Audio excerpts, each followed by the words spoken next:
Hi, it's James. Welcome back to the channel. I'm so glad you could be here with us. Today we're going to cover Matthew 22, verses 15 to 22. So, this is a section where the Pharisees challenge Jesus and ask him if it's okay to pay taxes to Caesar or not. So, let's get right to the text. Starting in verse 15. Then the Pharisees went and plotted how to entangle him in his words. And they sent their disciples to him along with the Herodians, saying, Teacher, we know that you are true and teach the way of God truthfully, and that you do not care about anyone's opinion, for you are not swayed by appearances. Tell us then, what do you think? Is it lawful to pay taxes to Caesar or not? But Jesus, aware of their malice, said, Why put me to the test, you hypocrites? Show me the coin for the tax. And they brought him a denarius. And Jesus said to them, Whose likeness and inscription is this? They said, Caesar's. Then he said to them, Therefore render to Caesar the things that are Caesar's, and to God the things that are God's. When they heard it, they marveled, and they left him and went away. So, I actually have 4 points today, and so let's get right to it. Point number 1 is from verse 16. Understand that not all compliments are sincere. Just because somebody compliments you about something, just because somebody gives you good feedback about something, that doesn't mean that they have your best intentions sometimes people are just trying to butter you up. Sometimes they just want to sound good. They just want to go along with the group. The Pharisees, I think,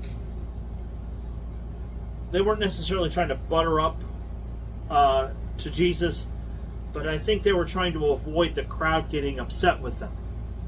So, I do believe they had an ulterior motive. There's no doubt in my mind about that. Point number 2. Trick questions. The question that they asked about whether it's lawful to pay taxes to Caesar or not was a trick question. Because if he said yes, the Zealots would have been mad at him. And if he said no, the Romans would have been mad at him. So either way, there's not a right answer. So this reminds me of a famous scene from the movie My Cousin Vinny.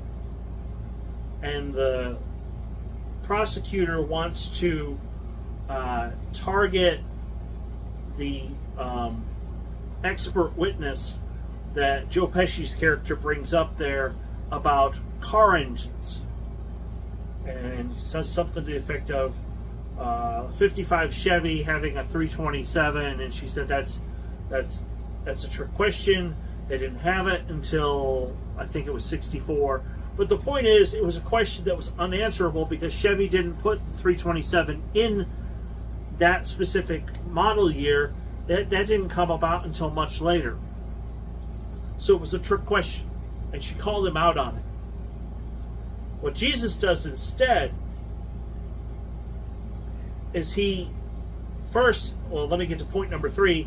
He says, Why do you put me to the test? Now, he knows that they do not look at him as divine.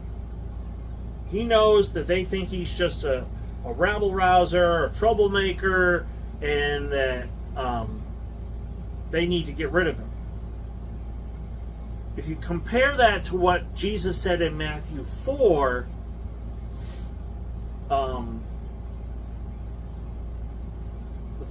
he was tempted and he said, I'm doing this off the top of my head. My notes do not have this on here, okay? I'm telling you right now. I'm just doing this off the top of my head. Why don't you make these stones into bread? And Jesus responds to the enemy by saying, Man shall not live by bread alone, but by every word that proceeds from the mouth of God. Takes him up to a high place. So throw yourself down, and then Satan even quotes Psalm 91. But Jesus' response was, do not put the Lord your God to the test. In fact, I might as well just turn to him. Matthew 4.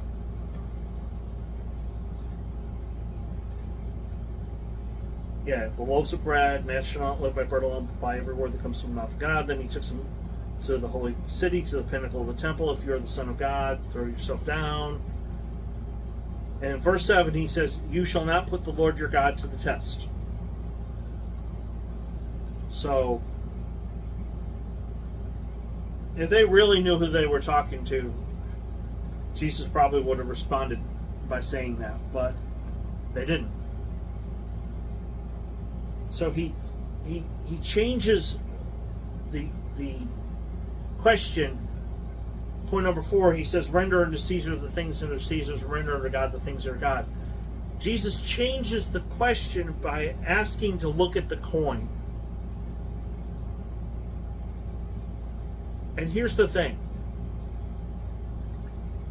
If you're striving to live a life that's materialistic, if you think gaining more stuff is going to make you happy, you're going to be focused on the things that belong to Caesar. If you're focused on the things of God, you're going to be looking for ways to be a blessing to other people. You're going to be looking for ways to serve other people. And you're going to be looking to help meet the needs of others instead of yourself. And so when Jesus says, render unto Caesar the things that are Caesar's and render unto God the things that are God's, I believe what he's trying to get across to them is, you're so focused on the things of this world that you're neglecting the important things. Now you're saying, well, how can you make a statement like that? If when we get to it later on, when we get to the 7 woes, you'll see how Jesus is very critical of the leaders of the people of the nation of Israel, especially the priests, who are more interested in following rules than they are in taking care of the poor and the needy in Jerusalem. So I believe his comment about rendering unto Caesar the things that are, give unto Caesar what belongs to Caesar and give unto God what belongs to God, that's all about materialism. And believe me, folks, you can't take it with you. I mean, next year I'm going to be 50 years old. I am starting to realize that there is a good possibility that I have more days behind me than I do in front of me. I want to focus on what's going to matter. That's why I teach the Bible online. That's why I do the podcast. I want to help the next generation to grow in their faith. And I just challenge you and say to you, what are you doing to be a blessing to other people? What can you do to help somebody else out? Because if you're so wrapped up in those coins, if you're so wrapped up in money, you're going to miss an opportunity where you could be a blessing to somebody else. I do believe that if you are obeying God and doing his will, that God could, in fact, bless you abundantly. But I also believe that when God blesses someone, that they are supposed to take those blessings and be, especially if it's material blessings, be a blessing to other people with it. Just don't hoard it. I don't believe God makes people wealthy so they can just hoard it and keep it to themselves. Whether you like Bill Gates or not, he's given away millions of dollars through his foundation to help people in Africa who have AIDS, stuff like that. We may not have that kind of money and may not be able to do those kinds of things, but we can be a blessing to our neighbors around us. So, anyway, I love you guys so much. Thank you to my subscribers. I do pray for you on a regular basis. Don't forget the podcast. I'll put the information right there.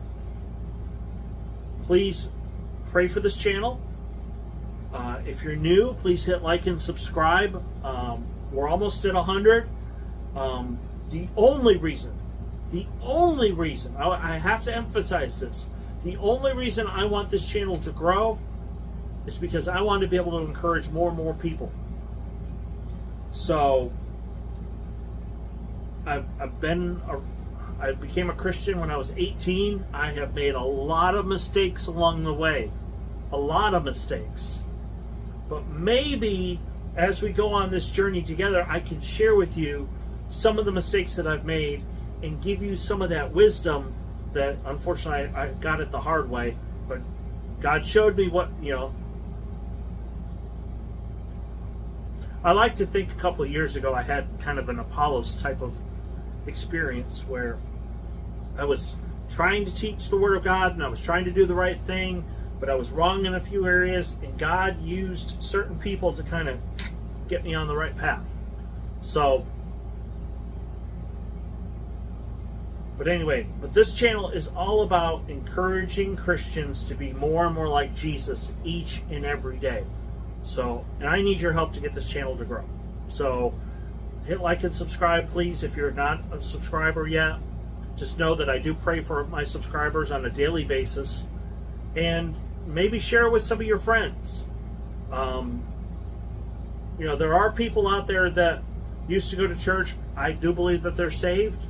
And they've been hurt by people in the past. So maybe by putting good quality biblical content on the internet, maybe, just maybe, we can get some of those people back and show them that the church is made of imperfect people. There's no such thing as a perfect church. But we can encourage one another and love one another. And I do believe in trying to be a change agent from within.